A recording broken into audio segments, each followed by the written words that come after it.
estamos aquí con este tema que siempre ha sido de bastante importancia, sobre todo pues en la práctica hospitalaria.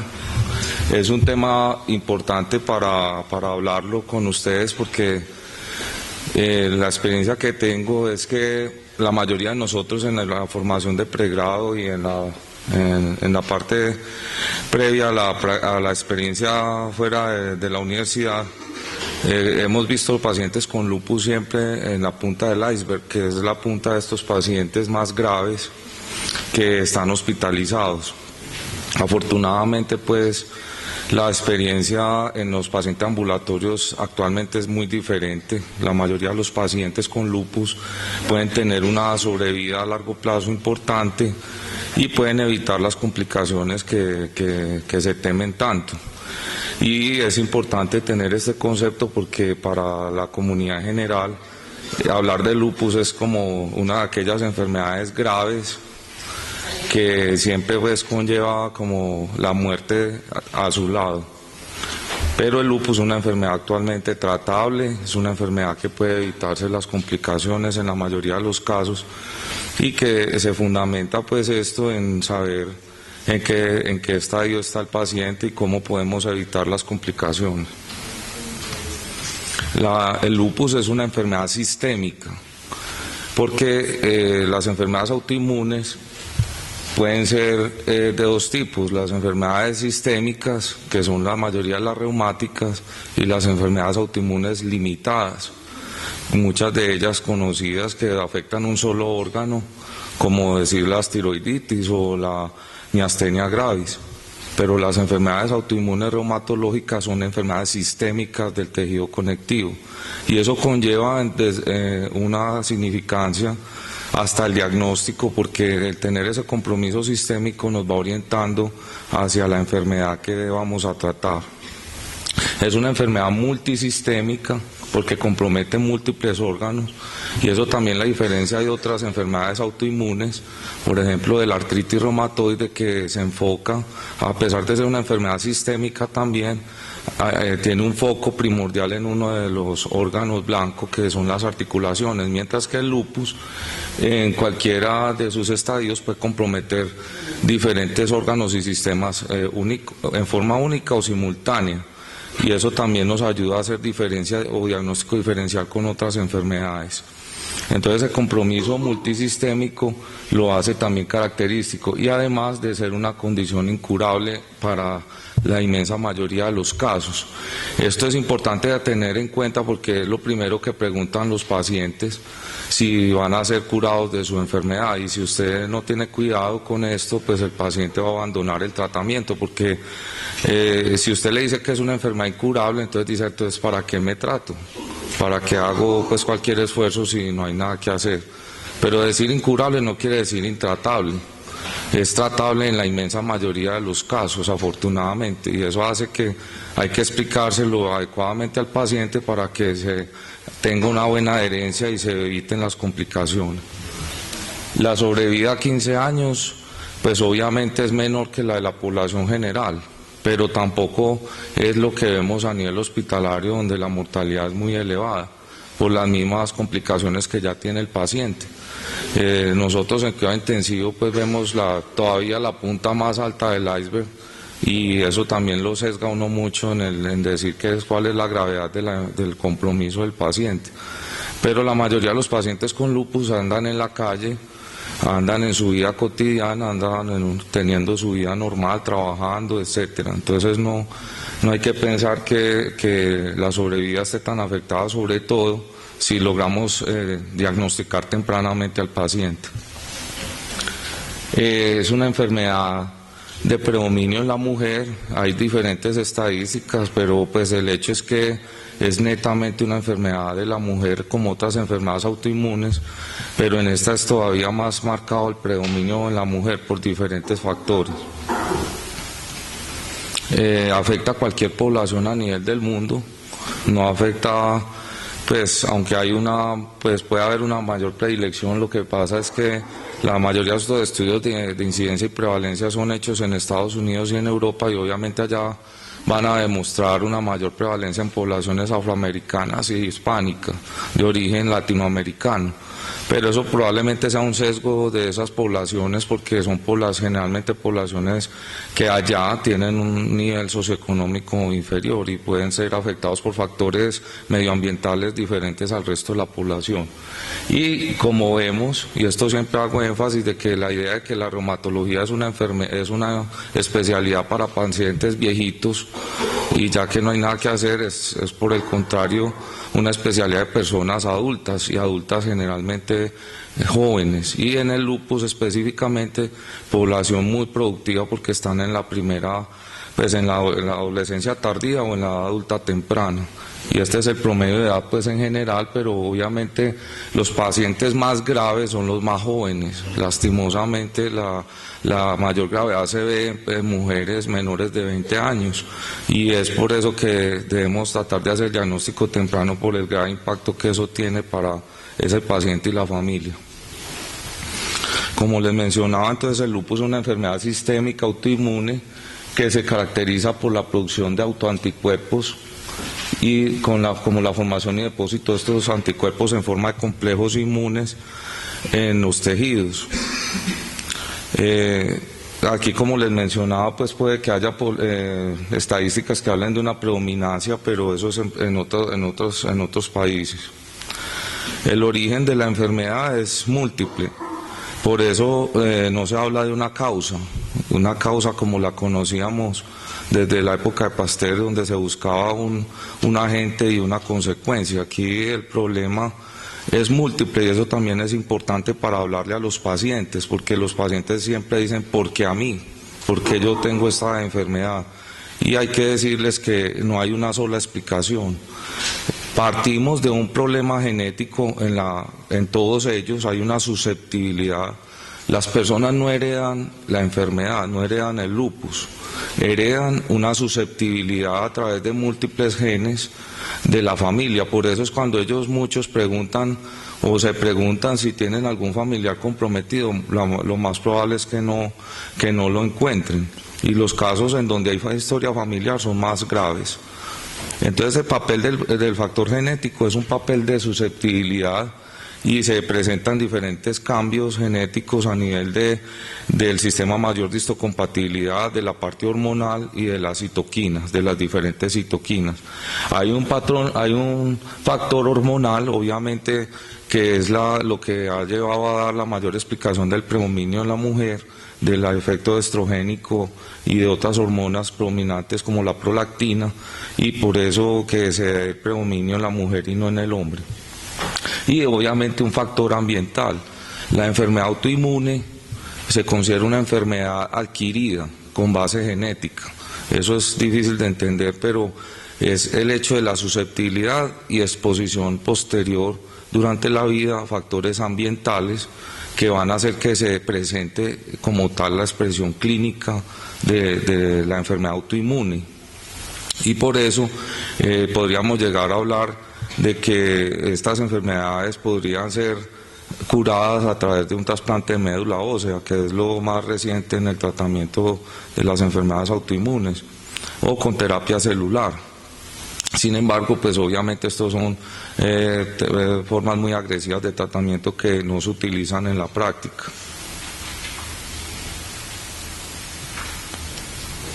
Diferentes factores ambientales, obviamente, empezando por factores infecciosos, la radiación del sol, la luz ultravioleta y diferentes fármacos nos van a llevar a que los pacientes expresen esa susceptibilidad genética que traen de antemano. Inclusive ahora se está hablando de factores ambientales, inclusive que se puede decir que pudieran ser casi que farmacológicos, como las condiciones de hipervacunación. Recientemente estuve en una charla de un conferencista israelí que se llama Yeshua Schonfeld, que habla de que él tiene unos estudios múltiples con toxoide diftérico y tetánico, donde muestra que probablemente por componentes de los coadyuvantes de la vacuna y por factores de la vacuna en sí, de los microorganismos que están introduciendo en el organismo, pueden hacer inducción de autoinmunidad. y hay varias enfermedades autoinmunes que ya se ha podido ver que puede ser ese factor importante en el desarrollo del problema. La luz ultravioleta es un factor muy importante y es probablemente una de las pocas cosas en las que podemos ayudar a que los pacientes hagan prevención. Los casos son frecuentes de la persona que, siendo previamente sana y sin conocer el diagnóstico de autoinmunidad, se expone por un periodo prolongado al sol y posteriormente desarrolla el fenómeno autoinmune. Eso lo hemos visto y aunque parezca anecdótico, se ve con mucha frecuencia de las niñas, por ejemplo, que van de su excursión de 11 grado y llegan desarrollando la enfermedad. Y por eso es que la mayoría de los pacientes deben tener una protección solar adecuada durante todo el tiempo y de ahí en adelante sin suspenderla, aunque no vayan a exponerse a la radiación. El sistema inmune tiene una característica primordial y es la de generar o proteger al individuo contra el ambiente, y eso lo hace a través de reconocimiento de patrones o de partes de los microorganismos que al entrar al cuerpo el sistema inmune no específico los identifica y monta una respuesta aguda para destruirlos y pues eliminarlos del organismo. Muchos de estos patrones moleculares de estos microorganismos son similares a moléculas humanas en las células y en el material genético, que puede llevar a que haya una reacción cruzada, y es uno de los factores por los que se desarrolla el fenómeno autoinmune. Pero esa respuesta inmune es independiente, se desarrolla en forma normal, independiente de las consecuencias que pueda llevar, y por eso hay que entender, una de las preguntas que tienen los pacientes es que mi sistema inmune, o yo tengo las defensas bajitas o las tengo altas, o cómo las tengo, y pues ni una cosa ni la otra. O sea, en los pacientes con enfermedad autoinmune lo que vamos a ver es que hay un sistema inmune que en su función probablemente sea normal, aunque pueda haber algún grado de inmunodeficiencia, pero en sí hay una respuesta normal del sistema inmune, que es la de activarse y producir una respuesta efectora, que es el daño del tejido que considera como anormal. Y por eso en las enfermedades autoinmunes el sistema inmune en sí el problema no es en la función como tal del sistema inmunológico, sino que hay un mecanismo que hace que la propia tolerancia, y esta palabra es muy importante, se pierda. Y entonces el sistema inmune no reconoce partes del cuerpo como propias y las empieza a destruir o a intentar destruir, y ahí el reflejo de las diferentes enfermedades autoinmunes, porque dependiendo del tipo de intolerancia o de pérdida de la tolerancia, se va a dar la expresión clínica. Y eso se da a todo nivel, se dan los linfocitos B, los linfocitos T, y en todo el sistema inmune, en las células que tienen que ser las que identifican lo propio de lo extraño. En el lupus, esa pérdida de la tolerancia se va a expresar, y eso la diferencia de otras enfermedades autoinmunes, en la producción de autoanticuerpos. Y esos autoanticuerpos tienen unas características, y es que generalmente están dirigidos contra componentes del núcleo o del material genético. Son antígenos nucleares, principalmente el ADN, el ARN o proteínas que se encuentran en el núcleo, pero que también pueden estar en el citoplasma, como el RNA de transferencia, el RNA mensajero y otros, la mitocondria, etcétera. Entonces, no siempre hablar de anticuerpos en el lupus va a hablar solamente de anticuerpos antinucleares. Y estos anticuerpos pueden ser detectados y hacen parte de la forma o del diagnóstico, y se detectan por diferentes técnicas. La técnica que usamos y que está estandarizada, la inmunofluorescencia indirecta. Hay otras técnicas, pero ustedes deben siempre exigir que la técnica que se haya solicitado sea la inmunofluorescencia indirecta, porque es la que ha permitido pues el seguimiento a los pacientes. Entonces otras técnicas no se pueden estandarizar. La importancia de estos anticuerpos es su altísima sensibilidad. porque son de muy baja especificidad. Los anticuerpos antinucleares pueden presentarse en casi todas las enfermedades autoinmunes y en personas sanas, y sobre todo a títulos bajos menores de 1 en 160, uno va a encontrar personas que no tienen ningún tipo de enfermedad autoinmune. Entonces hay que tener cuidado con la medición y con lo que se concluye de esta medición, porque una de las principales causas de consulta en reumatología son los anticuerpos antinucleares. Pacientes sanos que por alguna circunstancia alguien le pidió anticuerpos antinucleares, pues seguramente sin tener una base clínica muy clara, y por algún problema pues simplemente le salen positivos y ya el paciente lo diagnostican como si tuviera una enfermedad, aunque clínicamente no manifieste ningún problema, y lo remiten al reumatólogo, y esos pacientes llegan precisamente por esa connotación de gravedad que tiene esta enfermedad, llegan en un estado de afectación impresionante que es muy difícil, probablemente imposible de mejorar en los meses o años que sigan. El paciente va a quedar siempre con la duda de qué enfermedad tengo, qué me pasa, a pesar de que uno les demuestre que no tiene ningún problema clínico real. Y el problema del lupus no es un problema de laboratorio, es un problema clínico. El tratamiento se fundamenta en la expresión clínica, no en el laboratorio. El laboratorio nos apoya, nos ayuda, pero no lleva ningún tipo de manejo de tratamiento.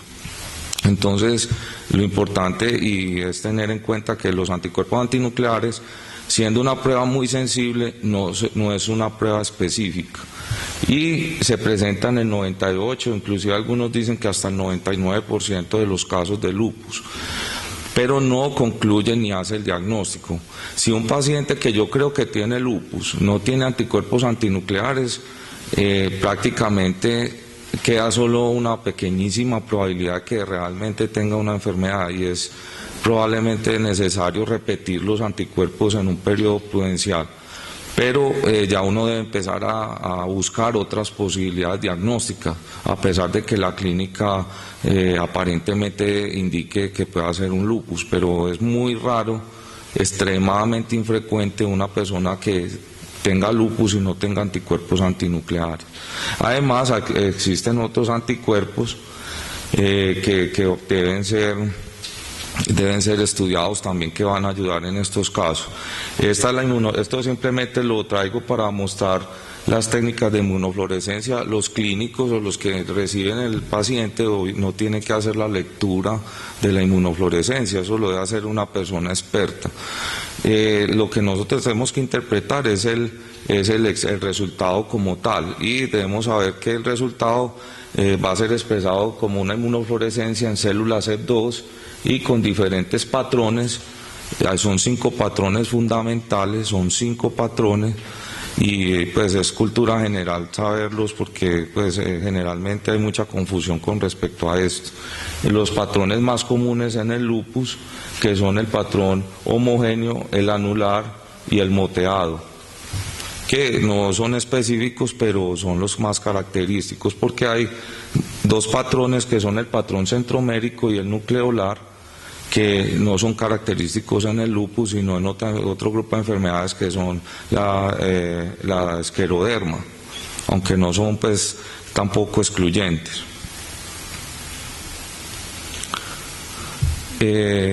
Un grupo de anticuerpos que también en la mayoría de los casos se detectan por inmunofluorescencia, aunque hay otras técnicas también, pero esta inmunofluorescencia no es en células CEP2, sino en Crithidia lucile, es los anticuerpos anti el DNA, que también son, a diferencia de los ANAS, también es una prueba sensible, no tan sensible, pero sí mucho más específica. Cuando yo tengo anticuerpos contra el DNA de doble cadena, estoy seguro que estoy en presencia, pues obviamente con base en las manifestaciones clínicas de un lupus, porque es un anticuerpo específico, como lo es también el SM. El anti-SM y el anti-DNA se consideran exclusivos de esta enfermedad y que no se encuentran en otras enfermedades autoinmunes. Es de los pocos anticuerpos que yo puedo estudiar en el seguimiento, porque aquí viene otro de los mitos, en los pacientes con lupus, y es el hecho de estar repitiendo anticuerpos antinucleares en forma continua. Yo no necesito, porque los anticuerpos antinucleares son una prueba netamente diagnóstica y no me sirve para evaluar la agresividad o la gravedad o la respuesta al tratamiento. El anti-NA, por el contrario, es un anticuerpo que sí permite pues el diagnóstico por su alta especificidad, y también nos ayuda en el seguimiento, sobre todo el compromiso renal. Cuando yo sospecho que un paciente tiene, o quiero ver si hay actividad de la enfermedad, sobre todo a nivel renal, solicito los anticuerpos anti-NA, y su positividad me va a hablar de que probablemente el paciente está en una fase de actividad de su enfermedad. Y esa es la diferencia con otros autoanticuerpos. Estos son los antígenos extractables del núcleo. Yo usualmente los menciono solamente con su denominación común.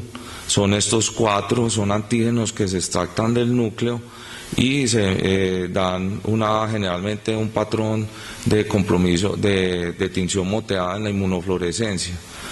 Se piden independientemente de los ANAs y hacen parte de los criterios diagnósticos en el criterio inmunológico. El más característico y es específico es el anti-SM, pero la diferencia del anti-NA es una prueba que, siendo 100% específica, es poco sensible. Solo el 30% de los pacientes tienen anti-SM positivo. Cuando tengo un paciente con anti-SM estoy seguro que estoy ante un lupus, pero lastimosamente es un anticuerpo que no se encuentra en la mayoría de los casos.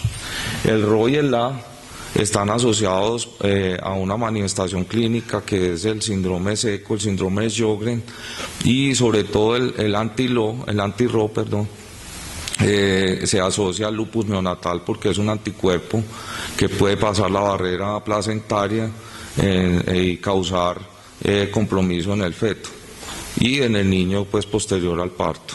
Entonces, en la materna con lupus siempre hay que hacer también medición de los antígenos extractables del núcleo, de esos anticuerpos.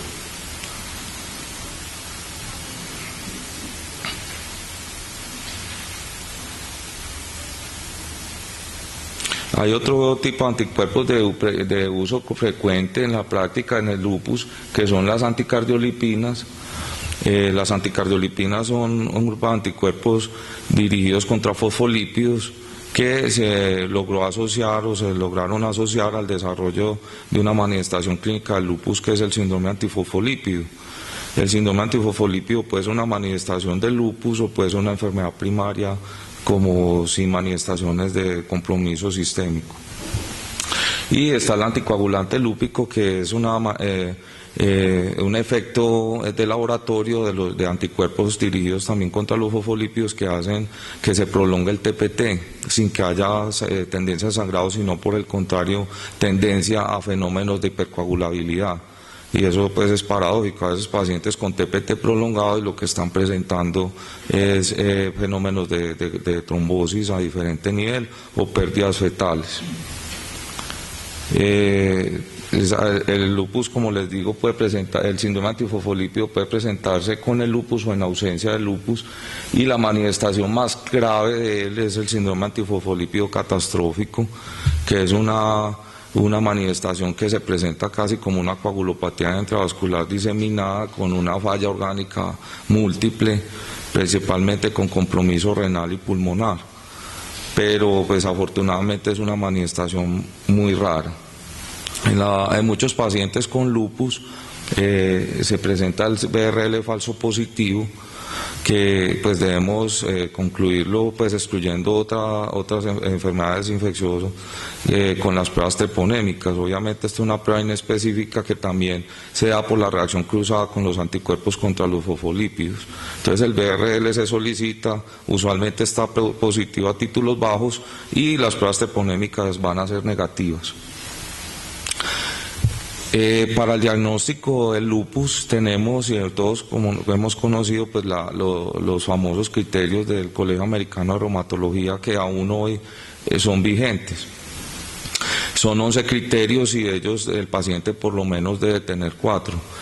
Los criterios de diagnóstico en las enfermedades reumáticas son un instrumento que puede ser utilizado, son más que todo de clasificación para los estudios y los protocolos de investigación, pero se vienen siempre utilizando como un instrumento diagnóstico, pero no son excluyentes. Muchos pacientes con lupus no cumplen los criterios o los 4 criterios de famosos pues para ser diagnosticados con este instrumento, pero no quiere decir que no tengan lupus. Hay pacientes con, por ejemplo, una anemia hemolítica y anticuerpos a títulos altos, riesgo de muerte, comprobada una enfermedad autoinmune como tal, y solo tiene 2 criterios, el compromiso hematológico y el compromiso de los anticuerpos. Y usted diría, eso no es un lupus, mucha gente diría eso, pero realmente es una enfermedad autoinmune sistémica que amenaza la vida y expresión de autoanticuerpos contra el núcleo. Entonces, el instrumento de los criterios diagnósticos es útil, pero no excluyente. Y además hay pacientes que pueden tener los 4 criterios o hasta más y no tener lupus. Por ejemplo, algunos pacientes con endocarditis bacteriana, que pueden tener inclusive manifestaciones de fenómeno autoinmune, pero es un fenómeno autoinmune reactivo a la infección, y las enfermedades autoinmunes no son problemas infecciosos, son problemas autoinmunes de pérdida de tolerancia. Entonces la reacción en la endocarditis es una reacción infecciosa, no una enfermedad autoinmune como tal, pero cumplen los criterios. Entonces este instrumento es válido, pero tiene que ser analizado con cuidado. Entonces tenemos el compromiso cutáneo, tenemos el compromiso en mucosas, compromiso articular, el compromiso de las serosas, peritoneo, pues no solo la pleura, el pericardio, sino también el peritoneo, el compromiso renal, que es dentro del compromiso visceral el más frecuente y el más grave, y por el cual se ha basado pues los diferentes modelos de tratamiento de esta enfermedad. Está el compromiso neurológico, el compromiso hematológico, que es el componente de anemia, leucopenia y linfopenia y trombocitopenia. Los anticuerpos antinucleares, que por sí solos son un solo criterio, y un criterio inmunológico que puede ser el anti-SM o los antifosfolípidos. Aquí hago énfasis de que el lupus es una enfermedad sistémica de tejido conectivo y eso nos ayuda a hacer diagnóstico diferencial. Entonces estos pacientes, la inmensa mayoría, tienen o han tenido, porque el diagnóstico en reumatología no es un diagnóstico puntual, es un diagnóstico de historia del paciente. A veces hay que remontarse inclusive a años atrás para lograr un diagnóstico adecuado. Muchas veces los pacientes al momento de la consulta pueden no tener las manifestaciones, pero las han tenido, y eso hay que tenerlo en cuenta. Y lo mismo para los anticuerpos y todos los criterios de diagnóstico.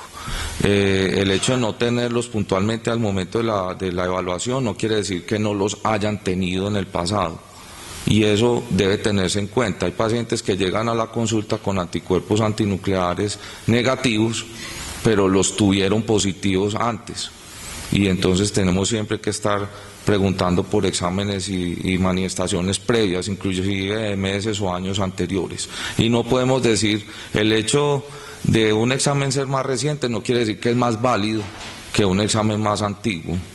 Entonces tenemos que tener eso en cuenta. El hecho de que, por ejemplo, hoy no tengo un examen de anticuerpos o está negativo, no descarta la positividad que haya tenido en el pasado. Entonces tenemos que hacer un diagnóstico basado en la historia del paciente, no en el momento solamente puntual de la consulta. Entonces, por ser una enfermedad sistémica, tenemos muchas manifestaciones generales, inespecíficas: fiebre subjetiva, malestar, pérdida de peso, dolores inexplicables, artralgias, fatigabilidad y demás. Y es muy importante pues en un paciente que sospeche de lupus que pueda demostrar estas características, porque esta enfermedad generalmente lleva a un deterioro marcado de la condición del paciente. Hay unas manifestaciones de la piel, vimos que hacen parte primordial de los criterios, hay unas manifestaciones específicas solo del lupus y una gran cantidad de manifestaciones inespecíficas que se presentan en el lupus, pero que también se presentan en cualquier otro tipo de enfermedad. Entonces, las que siempre tenemos en cuenta son las específicas, que son el lupus cutáneo subagudo. Ahí vemos las tres formas en que se presenta generalmente el lupus cutáneo subagudo. Es una manifestación de semanas que al mejorar la actividad pues desaparece sin dejar ningún tipo de lesión en la persona. Está el lupus cutáneo agudo, que la forma más característica y la que le dio el nombre a la enfermedad es el brote malar. Y el brote malar, pues aquí se ve oscuro, pero es un compromiso en los pómulos y en el tabique nasal respetando el pliegue. Eso para diferenciarlo de una dermatitis seborreica o de otro tipo de compromiso. Entonces generalmente vemos enrojecido y con el eczema en la zona y respetado el pliegue del pliegue nasogeniano. También una manifestación que puede desaparecer a pesar de que pueda llegar a ser muy severo sin dejar ningún tipo de cicatriz en el paciente.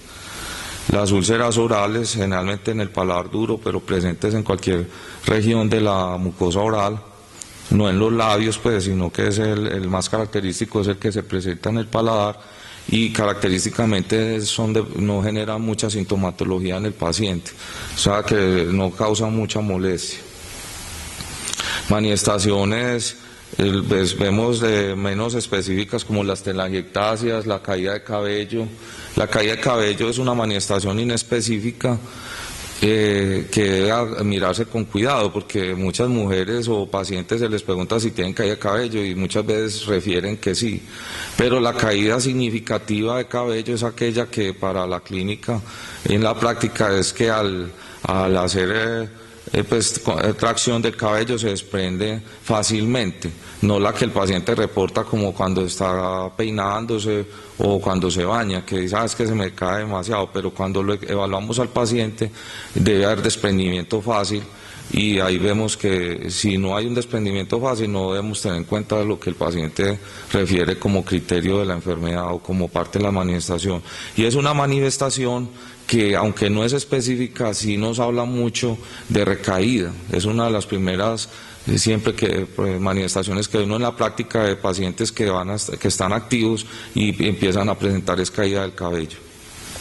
Muchas otras manifestaciones, nódulos subcutáneos, vasculitis, el compromiso de la grasa de tejido celular subcutáneo, el fenómeno de Raynaud, que lo presentan muchas enfermedades autoinmunes.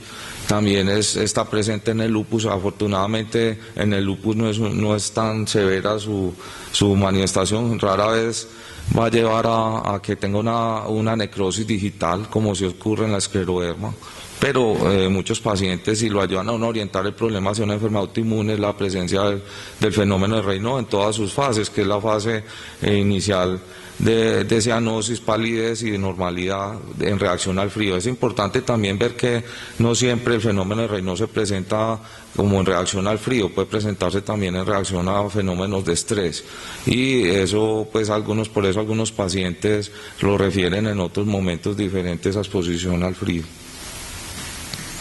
El compromiso articular en el lupus es muy claro. Es un compromiso inflamatorio parecido al de la artritis reumatoide, por eso algunos pacientes se diagnostican, si no tienen muchos criterios sistémicos, pueden diagnosticarse inicialmente como una artritis reumatoide, pero lo característico en el lupus es que el compromiso articular es benigno, nunca va a llevar a un proceso destructivo de la articulación. Y esto es una de las manifestaciones más graves de lupus en las articulaciones. Normalmente el lupus articular no genera un fenómeno de daño y una vez pasa la actividad de la enfermedad sin dejar secuelas, a diferencia de la artritis reumatoide que va haciendo un daño erosivo destructivo. Esta es una artropatía de Yakud, que es la manifestación probablemente más grave del lupus en las articulaciones, pero como ven aquí, pues hay un daño en los tejidos blandos y la parte pues no se observa muy bien, pero la estructura articular está preservada y eso es lo que nos ayuda a diferenciarlo de una artritis reumatoide.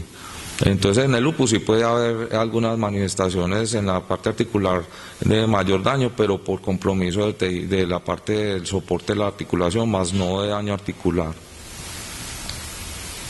La manifestación hematológica, hay unas manifestaciones muy características que no son severas, como es la leucopenia y la linfopenia. Pues una de las cosas que más lo orienta a uno en un paciente con exámenes simples es el hemograma, y un paciente con un lupus activo usualmente tiene linfopenia, no una linfopenia y no grave, pero orienta pues a un diagnóstico. Un paciente con una enfermedad multisistémica asociada a linfopenia, pues ya pues orienta mucho hacia este grupo de enfermedades. Rara vez se afectan los polimorfos nucleares neutrófilos, puede haber neutropenia, pero es muy raro.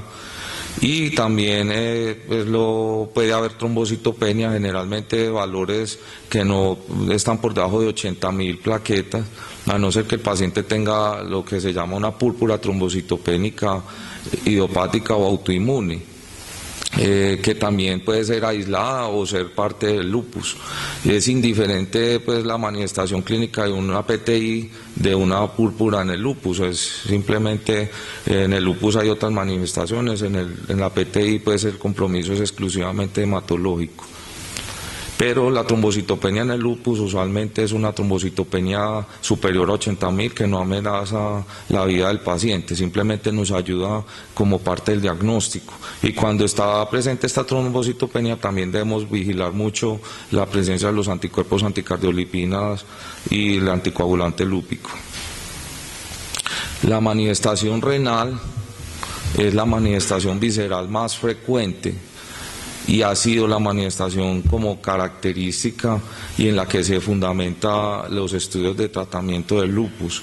De ahí se ha extrapolado al manejo de otras manifestaciones también graves, porque afecta más o menos a la mitad de los pacientes con lupus en el desarrollo de su enfermedad.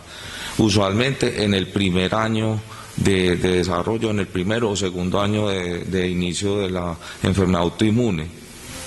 Lo importante, y eso nos debe mantener la visión abierta, y es que en la mayoría de los pacientes inicialmente el compromiso es asintomático y se va a descubrir en exámenes sencillos como un simple uroanálisis, un citoquímico de orina, que es la prueba diagnóstica inicial principal en el compromiso renal del lupus. Entonces tenemos un simple citoquímico y un estudio de sedimento adecuado nos va a hacer el diagnóstico del compromiso, porque vamos a demostrar en un paciente la presencia de aumento de la pérdida de proteínas, y en el sedimento la hematuria y los cilindros, que son característicos de la inflamación del riñón. Inclusive llegando a un síndrome nefrótico como tal. Entonces la detección clínica de la nefropatía se fundamenta más que todo en tenerla presente como una posibilidad y hacer los estudios de uroanálisis periódicamente, sobre todo en pacientes activos del lupus, y estar monitorizando obviamente pues la presión arterial, porque también una de las manifestaciones primeras de la nefritis lúpica es la hipertensión, el desarrollo de edema, y después la biopsia pues ya cuando tenemos el diagnóstico de alta probabilidad.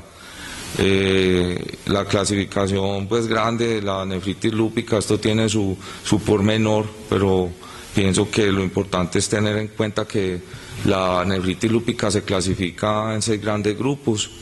Los más frecuentes lastimosamente son el 3 y el 4, que también, sobre todo el 4, son los más graves y son los que pueden llevar a una insuficiencia renal rápidamente progresiva y a la pérdida pues de los riñones, e inclusive a entrar al paciente a una insuficiencia renal crónica. El compromiso neurológico, el más característico, son la psicosis y las convulsiones, pero hay una cantidad de manifestaciones inespecíficas como la cefalea, movimientos anormales, el desarrollo de enfermedad cerebrovascular. La mayoría de los pacientes aparentemente no tienen problema neurológico, pero sí lo tienen a través de pruebas de neurodiagnóstico, neuropsicológico. y son cambios cognitivos, y por eso los pacientes sí se quejan mucho. Aparentemente están bien, pero se quejan mucho de trastornos de la memoria, de la atención y de la orientación. La manifestación grave, muy grave, que es la mielitis transversa y la neuritis óptica, que se presentan afortunadamente con baja frecuencia, y el desarrollo pues ya de un daño neurológico severo. Pero debemos definir si las manifestaciones, y probablemente el compromiso del sistema nervioso central es uno de los más difíciles en reumatología y en el estudio del lupus. Por ejemplo, en este momento en la unidad de cuidado intensivo hay una paciente de 26 años que ingresó porque tenía un taponamiento cardíaco y llegó pues para la descompresión, y pues pasó ese proceso, una serositis muy grave con derrame pleural también, pero convulsionó. Cuando se despertó pues estuvo intubada, y cuando se retiró la sedación empezó a convulsionar. Entonces vino todo ese proceso de que si había infección, de si había actividad de la enfermedad o qué otro factor era la causa, y fue bastante difícil. Al final, a través después ya de haberle hecho la resonancia y otros estudios, se llegó a la conclusión de que había sido la hipertensión lo que había generado las convulsiones. Se manejó la hipertensión y la paciente no volvió a tener episodios convulsivos. Entonces, este es un caso que nos demuestra que es difícil, y es una de las manifestaciones más difíciles de concluir en la parte neurológica. No hay mucho apoyo concreto, hay que hacer varios estudios para poder demostrar cuál es la causa del compromiso neurológico. Estas son las manifestaciones encerosas: el derrame pleural, la pericarditis y la peritonitis. Manifestaciones pulmonares, además del derrame pleural, están manifestaciones graves como el compromiso inflamatorio, la neumonitis aguda, la más grave de todas, que es la hemorragia alveolar. La experiencia pues desafortunadamente en el lupus de este compromiso es probablemente de las manifestaciones de mayor mortalidad en el lupus. La inmensa mayoría de los pacientes lastimosamente no salen de su condición.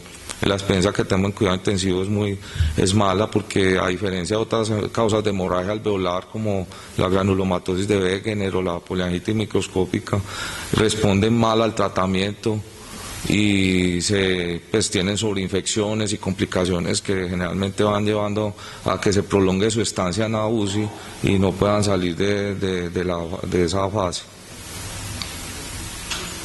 El compromiso cardíaco no solo es del pericardio, también todo el corazón, toda la estructura del corazón, tanto el endocardio a nivel valvular como el miocardio, con la miocarditis también es manifestación. Afortunadamente son manifestaciones poco frecuentes.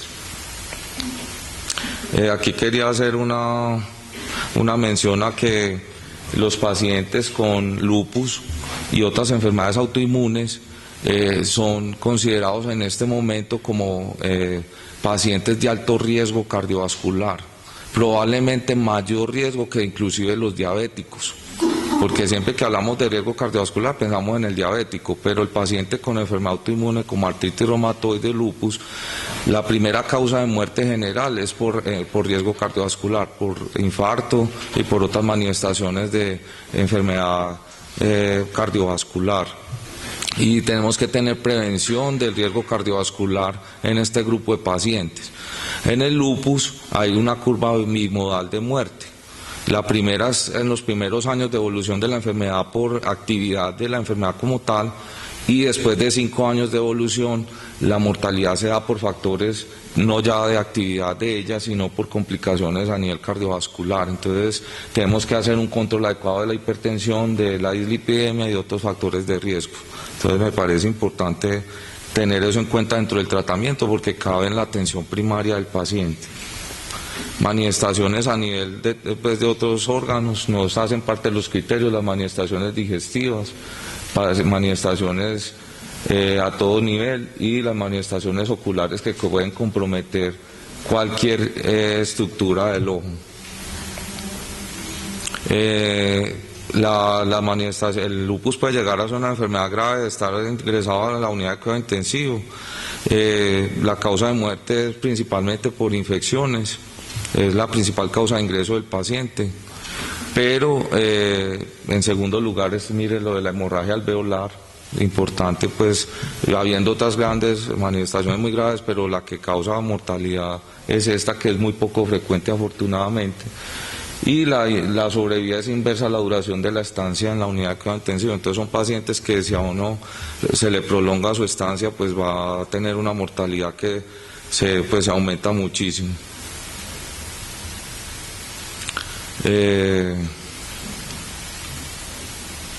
Pero lo importante es que todos los pacientes, siempre hay una controversia en el paciente grave, no solo pues en cuidado intensivo, sino a nivel hospitalario, de que pues qué está pasando, si hay actividad o hay infección. Pero aunque haya infección, la inmensa mayoría de los pacientes tienen actividad de la enfermedad. Entonces no hay tal discusión, sino que son pacientes generalmente activos de la enfermedad de base, pero que están con una enfermedad infecciosa. Entonces, primero hay que tratar la enfermedad infecciosa, el proceso séptico, y después tratar de bajar la actividad del paciente. En el laboratorio pues miramos diferentes pruebas de diagnóstico, principalmente los reactantes de fase aguda, la velocidad de sedimentación y la PCR. La procalcitonina en algunos casos se pide para tratar de excluir o a diferenciar entre predominio de actividad versus infección, los anticuerpos contra el DNA en la actividad y el complemento, sobre todo el C3 y el C4, también en seguimiento de la actividad del paciente. El tratamiento del paciente tiene dos objetivos principales, y esto es importante porque siempre nos hemos enfocado en el síntoma. Y eso pues es obviamente un error, y ha sido el error desde mucho tiempo en la práctica, no solo del lupus, sino de cualquier enfermedad reumática, es irse al tratamiento del síntoma, la fiebre, el dolor, etcétera, el malestar, pero no estamos teniendo en cuenta que el objetivo principal debe ser tratar la enfermedad, y no siempre tratar el síntoma es sinónimo de tratar la enfermedad. Entonces tratar la enfermedad implica evitar la progresión de daño a largo plazo. Y el objetivo principal es lograr la remisión clínica completa. Remisión es una palabra que es diferente a curación, pero es parecida. Y eso es también importante tenerlo para los pacientes. Remisión quiere decir que la enfermedad está sin manifestaciones clínicas, pero el paciente no está curado. El lupus es una enfermedad incurable. Y eso hay que hacérselo a entender a los pacientes, porque cuando el paciente está en la fase aguda es un paciente muy apegado, muy adherente y hace lo que sea, pero cuando ya se siente mejor, si usted no ha sido claro con él, y esto es una enfermedad para toda la vida, entonces usted diga a los 3, 4 años de seguimiento el paciente abandona el tratamiento, sobre todo porque todo el vecino, el de la farmacia o cualquiera, le va a decir que esas drogas que toma son muy malas y que lo van a matar con eso. Entonces, la inmensa mayoría de los pacientes, si no se tiene un concepto claro de que que es una enfermedad incurable, van a abandonar el tratamiento de mantenimiento y pueden recaer de la enfermedad. Entonces, eso es lo que uno ve casi siempre, que son pacientes que tuvieron una respuesta muy buena y entran en recaída. El tratamiento de los síntomas es fundamental, pero no logra detener la progresión de la enfermedad. Y esto es algo importante en la discusión que hay actualmente respecto al plan obligatorio y todo el sistema de salud. La mayoría de los medicamentos que están en el plan obligatorio es porque tienen un registro INVIMA con la indicación determinada, pero el lupus no tiene ningún medicamento, no hay ningún medicamento registrado para tratar el lupus. Entonces ahí venimos con la mayoría el lupus es una enfermedad rara, todavía se considera dentro del grupo de las enfermedades poco frecuentes, entonces ningún medicamento va a ser exclusivo pues de tratar el lupus. Se usan medicamentos que están aprobados con otras indicaciones, pero que sabemos que sirven para tratar esta enfermedad también, pero no tienen registro para lupus. Por ejemplo, el mofetil-micofenolato ingresó ahora al plan obligatorio con el nuevo POS, pero ingresó para trasplante renal, no para lupus. Entonces yo, sabiendo que es un medicamento que ya está en todas las agencias y en todas las asociaciones como parte del tratamiento de la enfermedad, no tiene registro. Entonces, a pesar de que ingresó al POS, tenemos que seguir haciéndole el formulario para medicamentos fuera del plan obligatorio. Y hay muchas dificultades para que lo autorice. Eso es importante a tener en cuenta. Ni la prednisona, ni la ciclofosfamida, ni ninguno de los inmunosupresores tiene indicación en el lupus, pues no tiene ese registro. Entonces, el uso se basa en la experiencia y en los estudios de investigación, pero no tiene un registro como tal. El único medicamento pues que ha sido registrado para tratamiento de lupus es este medicamento que fue registrado el año pasado, es un biológico, un biotecnológico, que se llama belimumab, que modifica la activación de los linfocitos B, pero realmente no es muy efectivo. Es altamente costoso y no pues ha mostrado ser muy útil, pero es el único, partimos de ese punto. El tratamiento se ha fundamentado mucho en el manejo de como les he mencionado, la nefritis lúpica proliferativa, la tipo 3 o tipo 4. Esto pues para decirles que hay muy pocos estudios, la mayoría son series y no hay estudios pues doble ciego, comparativos, con placebo, etcétera, con todo su parámetro pues de medición. Entonces hay mucha dificultad pues porque la mayoría del tratamiento que tenemos es un tratamiento pues que se basa en series o en la experiencia de los que tratamos este tipo de pacientes. Hay muchos reportes, pero pues pues cuando los coja un análisis estricto pues van a haber muchas dificultades con la base pues de investigación. Los antimaláricos, esto pues hago un énfasis, se ha hecho mucho esfuerzo. Yo recientemente estuve en una charla y entonces le preguntaban a la conferencista, que es Michelle Petri, que es una de las que más sabe de lupus y más ha trabajado en el mundo, le preguntaban ¿qué droga no suspendería usted nunca en el lupus? Y no lo dudó ni 30 segundos, pues no dudó nada, o sea, cero. Dijo, la cloroquina. No dijo, pues no lo dudo, de eso le salió como un reflejo automático. Y todo el mundo, pues uno se sorprende de eso y empezó pues a explicar por qué. En la fase aguda, obviamente, los antimaláricos no tienen mucha cabida porque se necesitan medicamentos que traten el fenómeno inmunológico en forma rápida. Pero en el mantenimiento del paciente, los antimaláricos, sobre todo la cloroquina y la hidroxicloroquina, han demostrado, como menciono pues en este estudio, uno de tantos, que se disminuye la probabilidad de recaída en más de 2 veces. Entonces un paciente que está con antimaláricos no va a recaer, pues la probabilidad de recaída es muy baja. Y por eso es que al paciente hay que insistirle en que no suspenda los medicamentos, porque aunque se sienta mejor debe seguir el antimalárico. Y eso es importante. Recientemente también el Grupo Latinoamericano de Lupus hizo una publicación específicamente con respecto a los antimaláricos y demostraron que disminuyen la mortalidad a largo plazo en más del 40% por cualquiera de las causas. Entonces, no usar antimaláricos en el paciente con lupus es un error y debería sostenerse su tratamiento a largo plazo, a no ser que haya complicaciones. El problema de la utilización de los antimaláricos surge de un mito que hay en la comunidad de que los antimaláricos producen daño ocular en forma frecuente.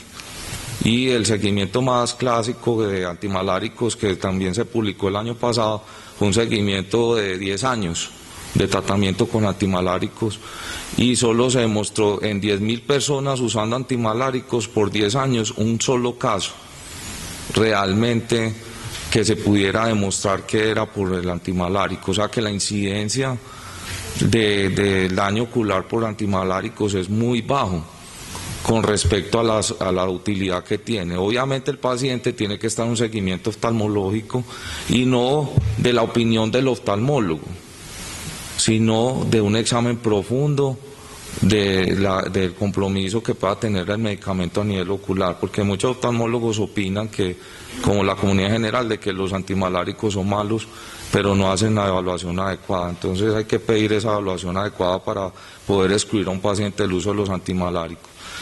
Después de esto, pues sí viene el uso de los medicamentos más potentes en la fase aguda, que principalmente ha sido la ciclofosfamida, aunque hay otros medicamentos que se utilizan bastante, que es la satioprina, el metrotexate. En nuestra experiencia no es tanto la experiencia anglosajona, es más una experiencia latinoamericana el uso del metrotexate, y el más recientemente el mofetilmicofenolato, el Celcet.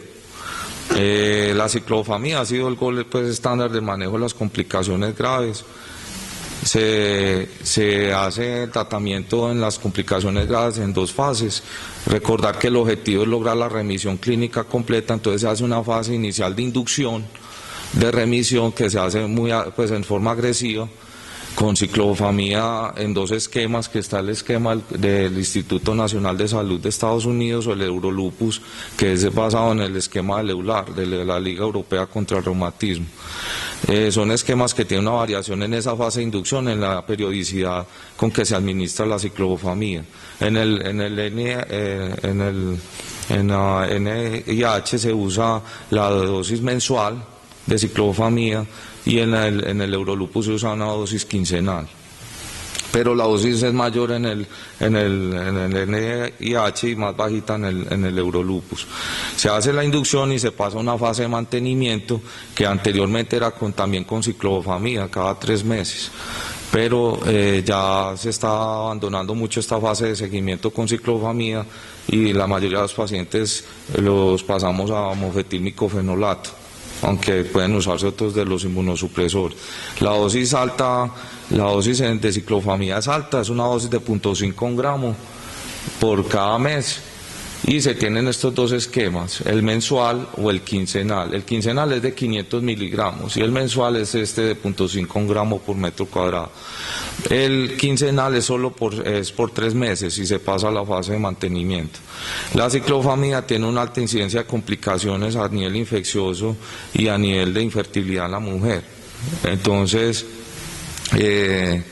la infertilidad y los procesos infecciosos es lo que ha motivado que, a pesar de que es un medicamento muy útil para lograr la remisión, es un medicamento con una ventana de seguridad muy baja y puede tener serias complicaciones. En cuidado intensivo, mi opinión, porque esto sí es mi opinión personal en el tiempo que llevo en la unidad, en los 10 años, los pacientes que se usa ciclofosfamida infectados en cuidado intensivo se mueren. Entonces yo no recomiendo pues el uso de ciclofosfamida en un paciente en cuidado intensivo. Por eso han surgido otras opciones de tratamiento como parte del manejo del paciente con complicaciones graves. Por ejemplo, pues esto simplemente es para mencionar los estudios que hay con mofetil. El mofetil, los estudios que se tienen son de no inferioridad, o sea que se ha demostrado que es similar en ambas fases, en inducción y mantenimiento, a la ciclofosfamida. Y pues hay múltiples estudios ya de estos, estudios clásicos, y ya se sabe que yo puedo usar mofetilmicofenolato inclusive en la fase aguda de la enfermedad. Sin embargo, pues todavía la mayoría estamos usando la fase de inducción con ciclofosfamida y pasamos al mofetil en la fase de mantenimiento. Hay otros medicamentos que se están utilizando, por ejemplo en nivel de cuidado intensivo, como el rituximab, por su efecto tiene un efecto que no afecta la producción, a pesar de que afecta a los linfocitos B, los afecta a nivel del linfocito B maduro y los precursores linfoides, y no afecta a las células plasmáticas. Entonces no se afecta la producción de anticuerpos, y este medicamento puede ser usado porque no aumenta la incidencia de infecciones. Mejora casi todas las manifestaciones clínicas y pues se puede usar a nivel del paciente crítico también. El problema es que es de muy alto costo porque es de un biotecnológico y no tiene la indicación, pues obviamente, como les mencioné, no tiene registro para esta indicación porque solo está registrado para artritis reumatoide y para linfoma no Hodgkin. Otros tratamientos, la gamaglobulina intravenosa, que también es un medicamento que usamos con frecuencia en cuidado intensivo en algunas manifestaciones, y la plasmaferesis.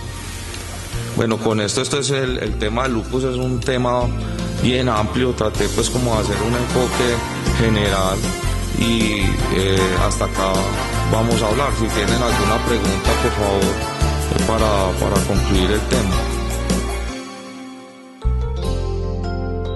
San Vicente Fundación, una vida entera por la vida.